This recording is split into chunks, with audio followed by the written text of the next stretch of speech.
Patrice Seller, je suis auteur-illustrateur depuis 1987.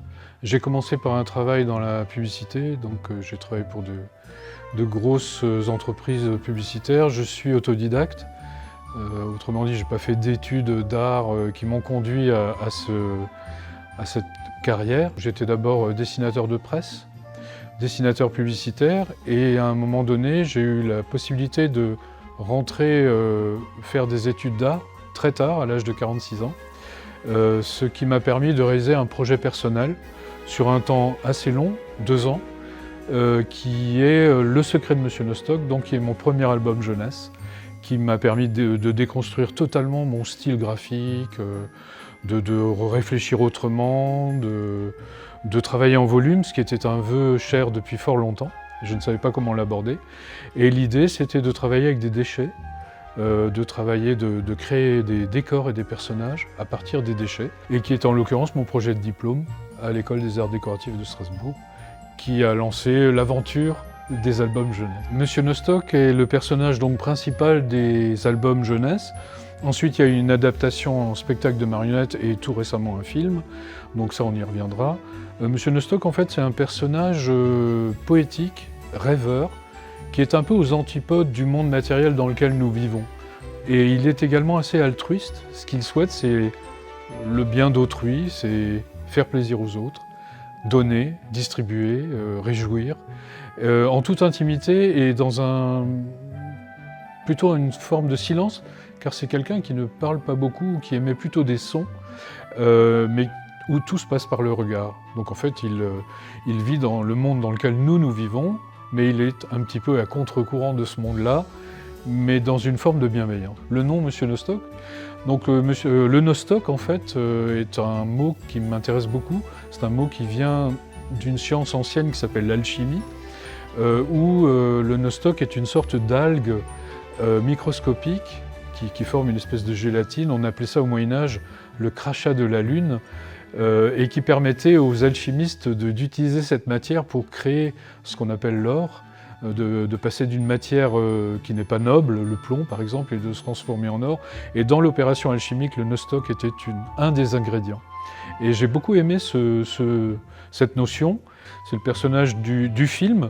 Évidemment, le personnage du livre, c'est plus ou moins le même. Il y a des différences notoires parce que le personnage du livre est utile pour faire des photos, puisqu'en fait le livre est réalisé à partir de photographies.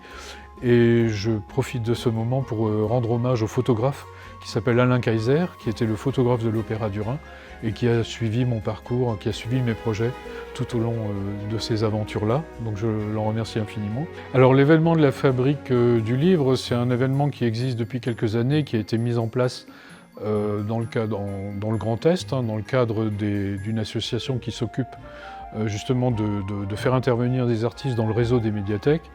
On fait appel justement à des auteurs, illustrateurs, illustratrices, autrices, etc.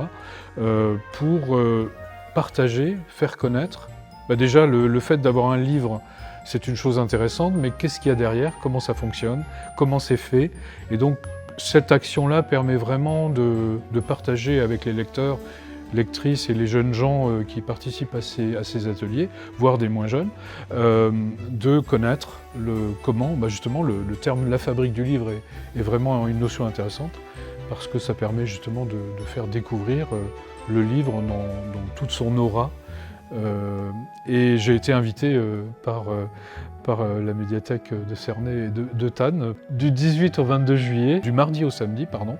On va faire des ateliers et dans les centres socioculturels de Cernay et de Thann et dans les médiathèques de ces 2 villes. Nous allons travailler sur un projet qui s'appelle C'est dans la boîte, C, 3 petits points, dans la boîte, à l'aide d'objets de récupération. Nous allons partir de caisses de vin en bois et créer des cabinets de curiosité à l'intérieur de ces caisses de bois, de la même façon un peu que ce laboratoire magique où on va pouvoir y mettre tout son imaginaire, tout son univers. Ça peut être toutes sortes de choses, c'est en fonction de ce que les enfants ont envie.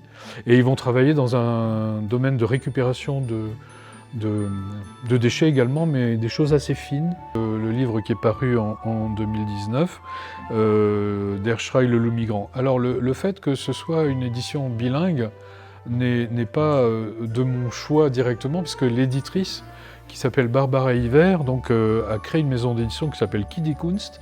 Elle a déjà un petit catalogue très intéressant avec des graphismes très différents. Alors le fait que ce soit en bilingue est intéressant parce qu'elle a une méthode entre guillemets inclusive qui permet d'apprendre l'allemand d'une autre façon, puisque vous avez la langue française et allemande mêlées dans le texte, et à la fin vous avez le texte en entier en français et le texte en allemand en entier. Et donc vous pouvez chaque fois, si vous avez des mots que vous ne connaissez pas, vous pouvez aller à la recherche du mot.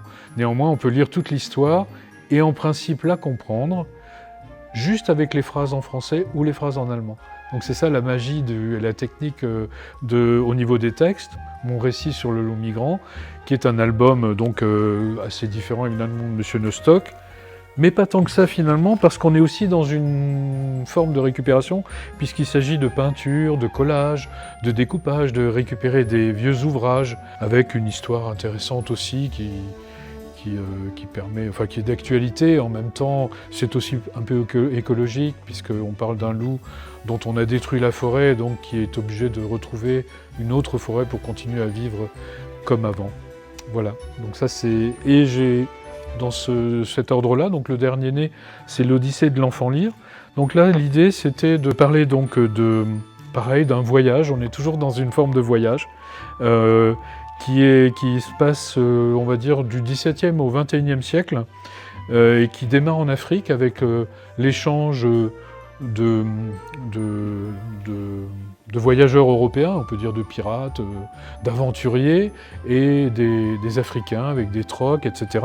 Et dans ce troc, les Européens ramènent un instrument de musique africain qui est un petit garçon, en fait, qui est humanisé, et qui va découvrir notre monde, des musées, les cabinets de curiosité, et qui va s'y ennuyer parce qu'il va passer des siècles dans un musée, et il va tomber amoureux d'une œuvre d'art du XXe siècle, Mademoiselle Pogani, qui est une œuvre du sculpteur Brancusi, et qui va être fasciné par cette personne.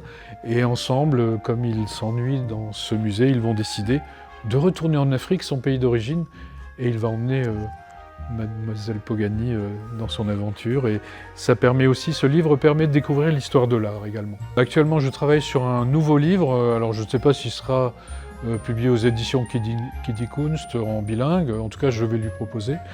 C'est un livre qui parle d'écologie, d'insectes et de disparition de certaines espèces animales, donc ça se passe beaucoup dans le monde animal, et c'est un clin d'œil aussi à l'entomologie, parce que je suis passionné par les insectes, et donc je vais aussi les créer en découpage et collage. Donc je vais créer des animaux en découpage collage, ça me fascine, donc je vais essayer d'y travailler. Pour l'instant, je travaille le texte, le graphisme. Et concernant le Monsieur Nostock, donc, et la suite, c'est probablement un 4e album. J'y travaille, à voir comment on va le faire, avec qui, etc., je ne sais pas encore. Par contre, le film, on va adapter donc Le fabuleux voyage de Monsieur Nostock, qui sera une série, enfin un film pilote pour une série. Voilà, ça c'est le projet.